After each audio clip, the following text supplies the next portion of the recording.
Bueno, con respecto a lo que es la estructura externa, eso ya deberíais saberlo, ¿no? Con toda la cuestión de los 21 actos, etcétera, etcétera. Estructura externa de la obra. Con respecto a la estructura interna, yo diría, si estáis de acuerdo, que toda la primera parte, que va desde el principio hasta donde Calisto dice iré como aquel contra quien solamente pone su estudio en odio cruel, toda esa es la primera parte.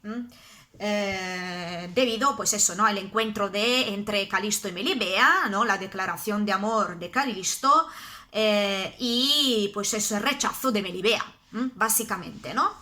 Después, la segunda parte yo diría que es el diálogo que tiene con Sempronio, ¿no? Con respecto a toda la cuestión del fuego, de la pasión amorosa, de las afirmaciones, ¿no? Heréticas de Calisto, etcétera, etcétera, etcétera, ¿vale?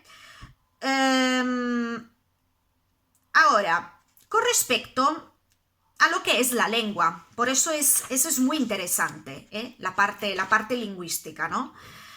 La parte lingüística es interesante, ¿por qué? Porque el lenguaje sobre todo en el lenguaje de Calisto, ¿vale? Vamos a notar una exageración que era, al fin y al cabo, era algo típico, ¿no? de la retórica y del lenguaje cortesano, pero aquí realmente, como ya he dicho antes, es muy teatral, ¿no? Su forma de expresar su sentimiento o sus reflexiones acerca del amor que él siente por Melibea, ¿no? Quiero que os fijéis bien, ¿vale? En lo que son los cultismos, palabras cultas y latinismos, por ejemplo, la palabra natura. Luego tenemos la segunda, justo después de inmérito, pías, diferir, mixto, esquivo, infortunio, son todas palabras que vienen del latín, sobre todo palabras cultas que Calisto utiliza puesto que guarda el decoro. ¿Recordáis lo que era el decoro, no? El decoro, desde un punto de vista lingüístico, es que el personaje, el lenguaje, la lengua del personaje refleja su estado social. Así que como Calisto pertenecía a la nobleza, está claro que va a utilizar un lenguaje culto. También utiliza muchísimos epítetos, por ejemplo, retóricos como secreto dolor, gloriosos santos, penosa y desestrada muerte, esquivo, tormento, etcétera, etcétera, etcétera. También tenemos muchísimos hipérbatos y latinismos sintácticos, ¿no? Recordáis que la Celestina se inspiraba a las obras clásicas, en particular a las obras latinas. Por lo tanto, aquí también tenemos reflejado en el lenguaje, ¿no? En general, pues esos rasgos que eran propios de la sintaxis, ¿no? De la construcción de las frases latinas. Por ejemplo, que de tan perfecta hermosura te dotase, o así, o cuando dice que mi secreto dolor manifestarte pudiese. ¿Ves que el verbo siempre, ¿no? Está al final como el latín? La sintaxis también es una sintaxis obviamente muy, muy compleja, porque sabéis perfectamente que la estructura sintáctica latina es compleja, y normalmente, ¿no? La lengua, que son las lenguas romance que proceden del latín, tiene una sintaxis mucho más compleja, ¿no?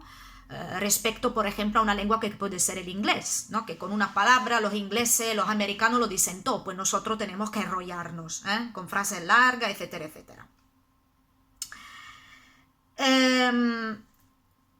Luego, ¿vale? Utiliza también, fijaros, también muchas,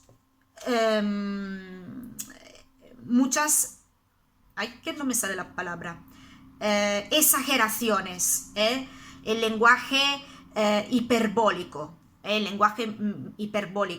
Yo diría que toda la parte donde Calisto, al principio, ¿no? Donde Calisto habla de Melibea, se nota perfectamente, ¿vale? El uso, un gran uso de exageraciones. Exageraciones porque tenían que respetar el lenguaje hiperbólico del amor cortés. Del amor cortés. También, ¿no? Utiliza un lenguaje que respetaba un poco el lenguaje de la religión cristiana, ¿no? Cuando, por ejemplo, al final dice a Melibea amo, a Melibea adoro, lo que dijimos antes, ¿no? Pues lo que hace Calisto es coger, ¿vale? El lenguaje, la retórica cristiana, donde el cristiano normalmente, ¿no? Muestra su devoción, ¿no? Con la oración del credo, pues aquí Calisto lo aplica también a Melibea. A Melibea. Y pues eso, desde un punto de vista de figuras retóricas, no hay muchas como por ejemplo podemos encontrar en la poesía, ¿no? Así que todo lo que hemos dicho básicamente es lo más importante. Otra cosa que quería decir con respecto al tono, ¿vale? Con respecto al tono, el tono es un tono emotivo.